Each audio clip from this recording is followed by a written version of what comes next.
Bonjour les accros du piano, j'espère que vous allez bien.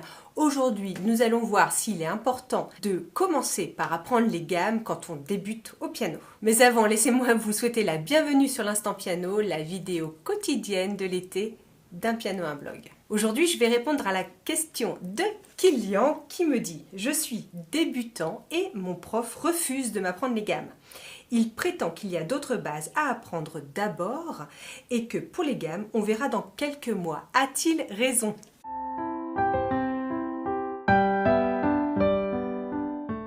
Oui, effectivement, ton professeur a raison. Je suis tout à fait du même avis que ton professeur. Je ne commence pas par les gammes avec mes élèves au piano. Au début, au piano, on doit déjà commencer par apprivoiser les 88 touches, savoir où se trouvent toutes les notes sur le piano. Donc je commence déjà par repérer, par exemple, tous les Do. Ça, c'est la première chose à faire. Donc Do. On apprend à repérer toutes les notes comme ça sur le piano.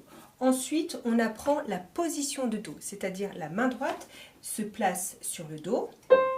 Et ensuite, on a les 5 doigts qui se placent sur les 5 notes. Do, Ré, Mi, Fa, Sol. Voilà. Pour la main gauche, on va se mettre en position de Do également. Et c'est le petit doigt qui va se placer sur le Do. Et ensuite, on va avoir les 5 doigts sur Do, Ré, Mi, Fa, Sol. Et dans cette position, je vais faire apprendre des mélodies à mes élèves. Alors, il y a plein de mélodies qui existent. Traditionnellement, je commence avec l'hymne à la joie.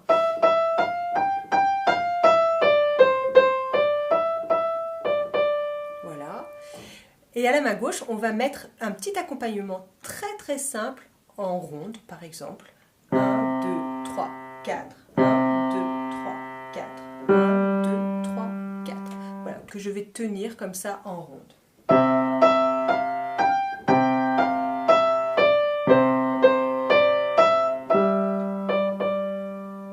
Voilà, donc dans un premier temps, on va travailler beaucoup comme ça, c'est-à-dire qu'une main droite va être assez sollicitée, on va lui imposer pas mal de notes, et la main gauche va juste poser les basses. Et ça, poser les basses, c'est vraiment très important. Ça va te donner une assise vraiment pour comprendre comment fonctionne la musique, comment fonctionne l'harmonie. Et en faisant ça, on crée déjà de l'indépendance des mains. C'est déjà de l'indépendance des mains puisque la main gauche tient une note, ou parfois on peut faire aussi des accords. On peut faire la même chose avec des accords, comme ça.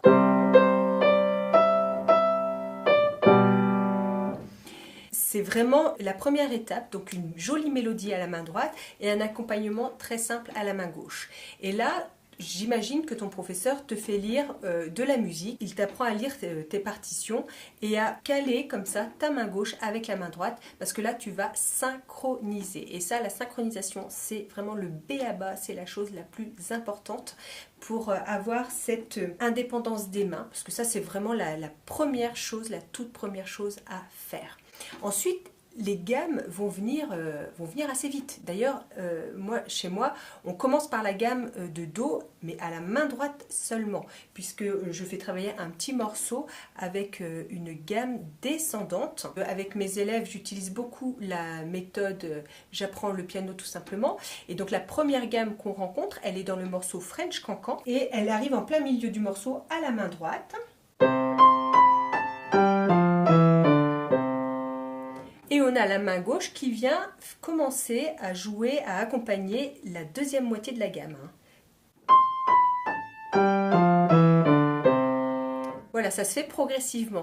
Donc déjà pour arriver au French Cancan, il s'est passé quand même quelques semaines de cours. Ensuite, je fais travailler la gamme de Do exactement de la manière dont je vous ai montré dans la vidéo qui doit s'appeler « Comment fait-on pour commencer les gammes quand on est autodidacte en piano, comment on fait pour débuter avec les gammes. » Donc je commence comme ça, mais il s'est déjà vraiment passé plusieurs mois. Parfois, on commence même les gammes au bout d'1 an de piano seulement. C'est vraiment pas l'urgence au début. Pourquoi c'est pas l'urgence au début? C'est parce qu'en fait au début, on va privilégier de rester un petit peu statique, de rester dans la même position pendant tout ton morceau. Alors que la gamme, elle fait faire des déplacements. Donc par exemple, si je joue une mélodie sans déplacement,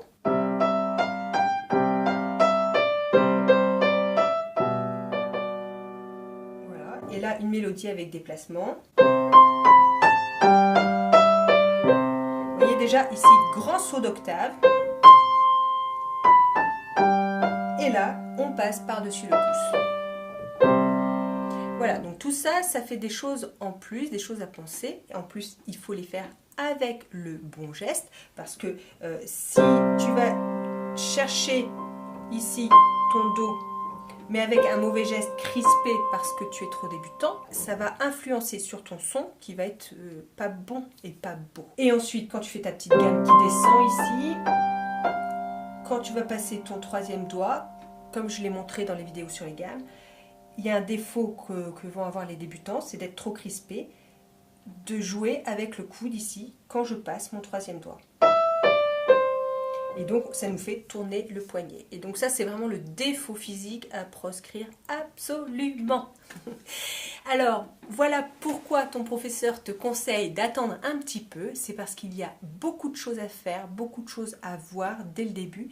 C'est important d'instaurer tout de suite des bonnes habitudes, parce que si tu t'habitues à faire un geste n'importe comment, après, tu risques d'avoir du mal à enlever cette habitude. Là, si tu veux vraiment regarder un petit peu comment ça se passe, je t'invite à aller voir les gammes, de regarder la gamme de Do, et pour l'instant de les faire mains séparées très tranquillement, et comme ça tu prendras un petit peu d'avance pour la leçon avec ton professeur, mais ça ne sert à rien de se focaliser là-dessus. Ce n'est pas parce que tu vas jouer des gammes tout de suite que tu vas devenir forcément meilleur.